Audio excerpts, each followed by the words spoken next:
Hi, everyone. Welcome back to the channel where learning English is easy, relaxing, and enjoyable. I'm your host, Emma, and I am so incredibly happy you are here with me today. Okay, before we start, I just want to say something. If you are here for day 2 of our 30-day shadowing challenge, honestly, I am so proud of you. Seriously, day 1 is easy. Everyone shows up on day 1. But day 2?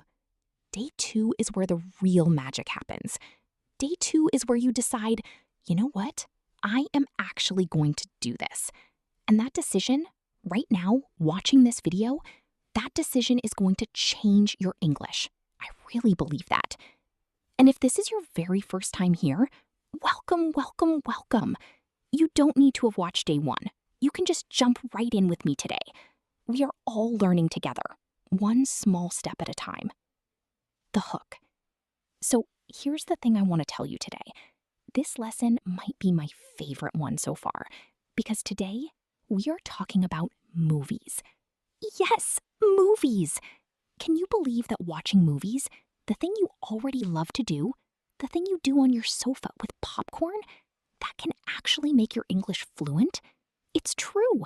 And by the end of this video, you are going to know exactly how to turn your favorite movie into your personal English teacher. For free. Forever.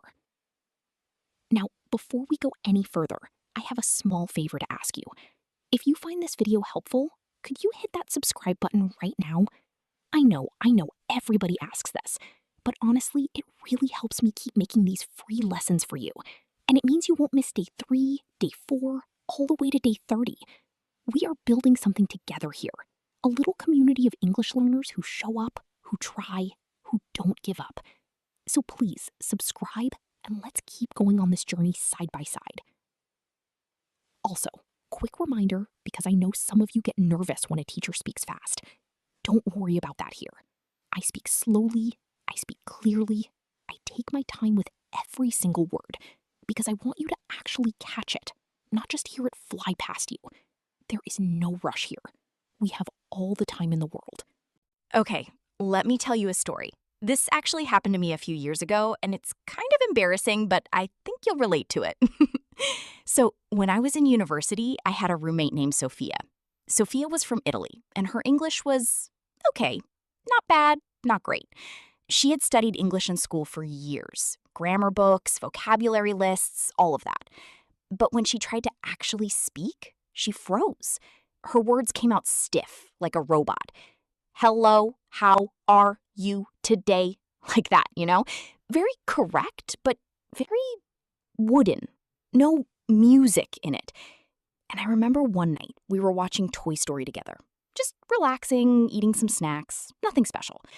And Sophia started laughing at one of Woody's lines, and then, without even thinking about it, she repeated the line back, out loud, in the exact same voice as the character. The exact same rhythm, the exact same emotion. And I sat there and I thought, wait a second. That sounded completely natural. That sounded like a real English speaker. And I asked her, Sophia, how did you say that so naturally? And she said something I never forgot. She said, I didn't learn that from a textbook. I learned that from Woody. That moment stuck with me for years. Because here's the truth, guys. A textbook gives you words on a page, black and white.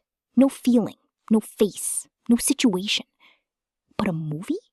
A movie gives you everything at once. It gives you the face of the person speaking. It gives you their emotion, their body, their tone of voice. It gives you the whole situation around the words. So your brain doesn't just memorize the word, it actually understands the word, deep down, in a way that sticks. That's why Sophia could say that line so perfectly. She wasn't thinking about grammar rules, she wasn't translating in her head. She had absorbed the rhythm and the feeling directly from the character, almost like she became the character for 3 seconds. And that, my friend, is exactly what we are going to practice today. And here's the funny part. Before that night, I actually thought Sophia's English problem was a smart problem. Like, maybe she just needed more vocabulary, more grammar rules, more studying. That's what I thought language learning was about, honestly, for a long time. Study harder, memorize more, and one day, magically, you'll be fluent. But that night, watching her repeat Woody's line so perfectly, I realized I had it all wrong. Fluency isn't only about knowing more words, it's about your mouth, your ears, and your feelings all working together at the same time. It's a physical skill, almost like learning to dance or learning to play the guitar. You can read about guitar chords all day long, but until your fingers actually practice the movement over and over, your hands won't know what to do. English is the same. Your mouth needs practice moving in these new shapes, these new rhythms. And movies give you a patient, endlessly repeatable teacher for exactly that. So after that night, Sophia and I actually started doing this on purpose. We would pick a scene, maybe just 15 seconds long, and we would replay it over and over, pausing, rewinding, saying the line out loud together, trying to copy the exact same feeling. It felt a little silly at first, honestly. We felt embarrassed. We would look at each other and laugh because we sounded so dramatic. But after a few weeks, something changed. Sophia's English stopped sounding stiff. It started sounding alive. It started sounding like her. Vocabulary breakdown. Before we start shadowing, let's slow down and look at some key words and phrases from that story. I want you to really understand these because you are going to use them yourself very soon. Number 1, wooden. When I said Sophia's English sounded wooden, I don't mean she was made of wood. I mean her speaking sounded stiff, robot like, with no natural flow. We use this word for speech or even for acting when something feels fake or forced instead of natural. Number 2, froze. When Sophia tried to speak and her mind went blank, we say she froze. Like ice. Your body just stops. This happens to a lot of language learners. And honestly, it happens to native speakers too sometimes. So don't feel bad about this one. Number 3, absorbed. This is a beautiful word.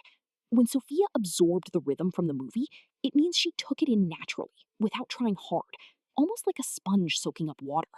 That's exactly what shadowing does for your brain. Number 4, stuck with me.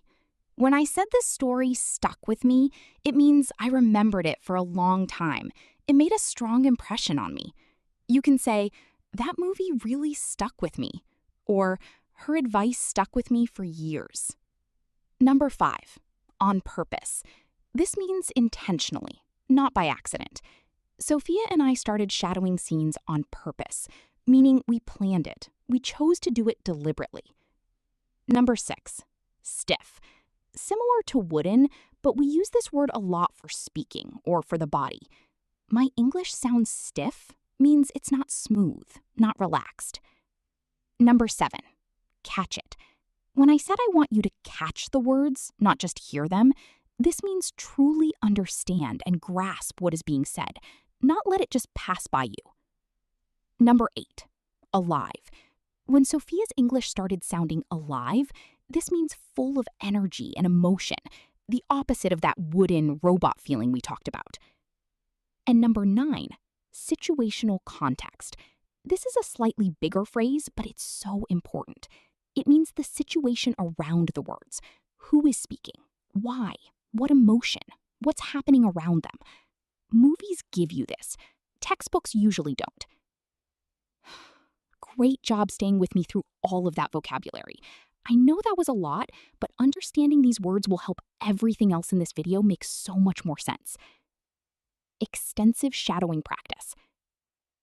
Okay, now this is the part you've been waiting for. This is our shadowing practice. Remember, shadowing means you listen to me say a phrase, and then you repeat it out loud right after me, trying to copy my rhythm, my stress, my emotion. Don't just think the words in your head. Say them out loud, even if you feel a little shy. I promise nobody is watching you except maybe your cat. Let's begin with some beginner level rounds. Nice and simple. Round 1. Emma says, I love this movie. Emma says again, I love this movie. Great job. Say it with feeling this time. Round 2. Emma says, this is my favorite scene. Emma says again, "This is my favorite scene. Nice and clear. I love that." Round 3. Emma says, "Watch this with me." Emma says again, "Watch this with me. You're doing so well." That was so funny. That was so funny. Let it out. Laugh a little while you say it. Round 5. Emma says, "I can say this line." I can say this line perfectly. Yes, exactly like that. Look at you go. Those beginner rounds are all about getting comfortable, getting your mouth used to moving, your voice used to being loud and clear. Now, let's move up a little. These next rounds are intermediate level, a little longer, a little more expressive. Round 6. Emma says, "I never thought I could sound like this." I never thought I could sound like this. Beautiful. Say it again with confidence. Round 7. Emma says, "Pause it, rewind it, and try again." Pause it, rewind it, and try again. Perfect rhythm. Keep going. Round 8. Emma says, "The way she said that gave me chills." The way she said that gave me chills. Yes, feel the emotion in it. Round 9. Emma says, "I practiced this line 10 times." I practiced this line 10 times until it felt natural. So good. Round 10. Emma says, "Choose a movie you already know well."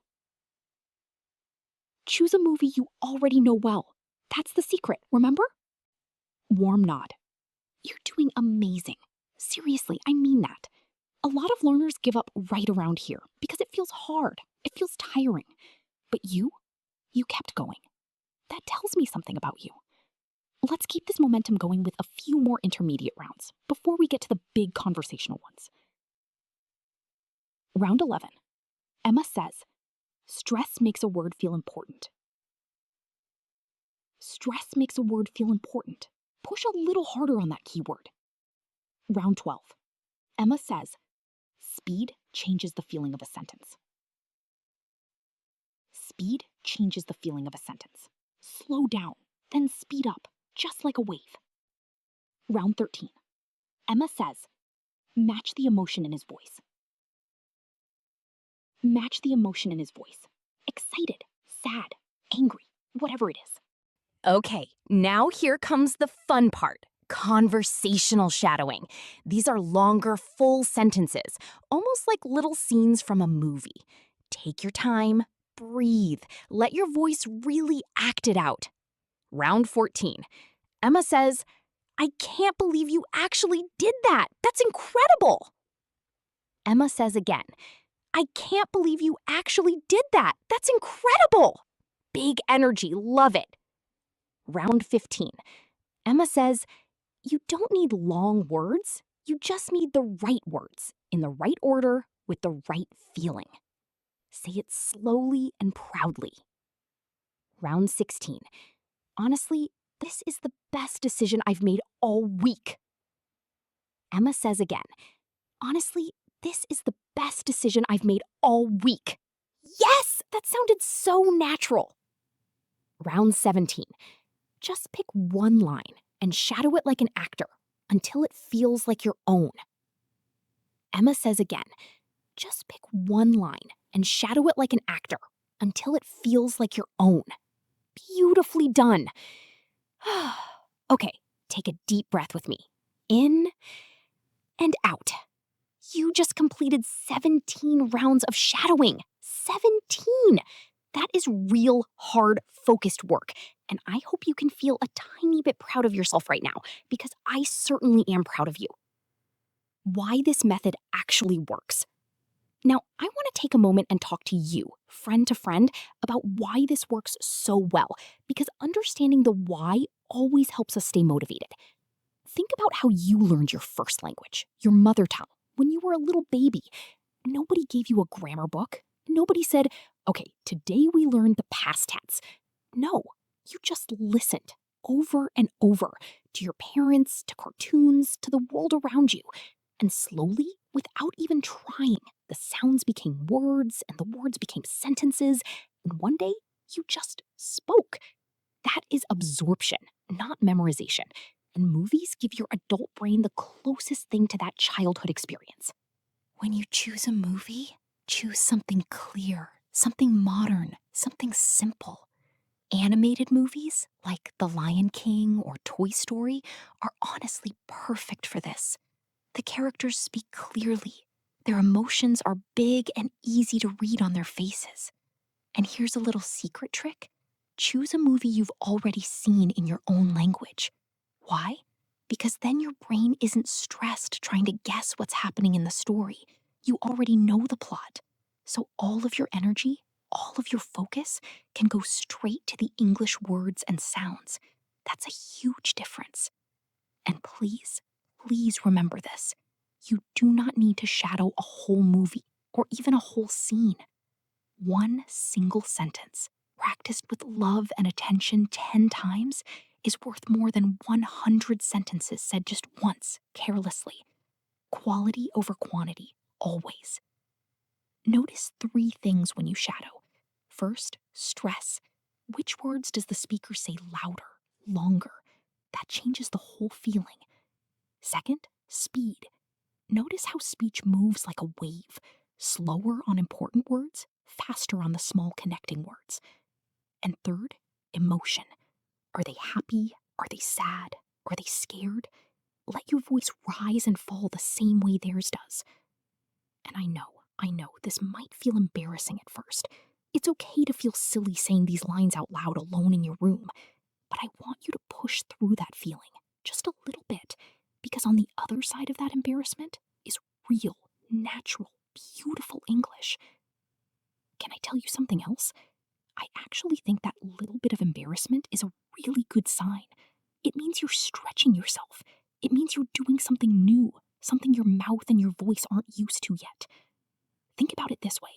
Actors feel a little embarrassed too, the very first time they try a new character voice in front of a mirror. But they push through it because they know that awkward, silly feeling is just part of the process, not a sign that something is wrong. So the next time you feel shy shadowing a line out loud, just smile, laugh at yourself a little if you need to, like Sophia and I used to do, and then say the line anyway. That's exactly what brave language learners do. I also want to mention something about consistency, because this really matters for our 30-day journey together. You don't need to shadow for hours every day. Honestly, 20 minutes, like we're doing today, is more than enough. What matters much more than the length of your practice is showing up again and again, day after day. Your brain builds new pathways slowly, gently, through repetition, not through one giant exhausting session. So even on the days you feel tired, even on the days you only have 5 minutes, please still show up. Say one line, repeat it 3 times. That's still progress.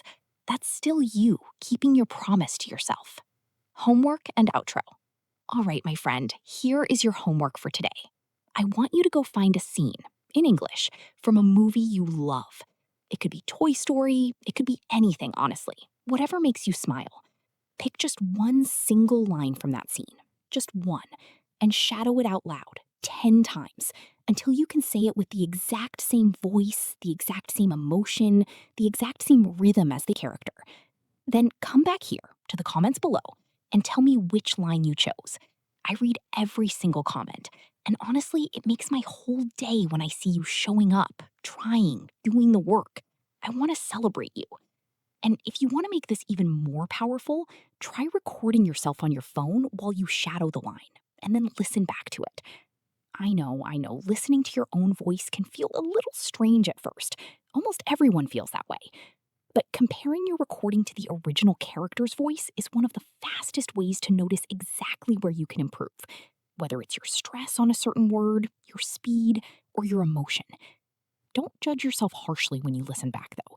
Just notice, gently, with kindness, like a curious friend, not a strict critic. Small awarenesses like that, repeated daily, adds up to enormous progress over these 30 days. I know this journey isn't always easy. Some days you'll feel proud, and some days you might feel tired or frustrated, or like you're not making progress fast enough. And I just want you to know that is completely okay. That is completely normal. Every single person who has ever learned a new language has felt exactly what you're feeling right now. You are not alone in this, not for one single second. I am right here with you every single day of this 30-day challenge, cheering you on. So take a deep breath. Be proud of yourself for showing up today, for day 2. That's not nothing. That's real commitment. 28 more days to go. And honestly, I have a feeling you're going to surprise yourself with how far you come. Remember Sophia from my story today? A few months after that night with Toy Story, I saw her order coffee in English, completely relaxed, joking with the barista like it was nothing. No stiffness, no freezing, just warm, natural, easy English, full of feeling. That could be you too, sooner than you think, if you just keep showing up, one small line at a time. I'll see you tomorrow for day 3, where we're going to build on everything we practiced today. Until then, keep shadowing, keep smiling, and keep believing in yourself, because I certainly believe in you. Bye for now, everyone. Take care of yourselves.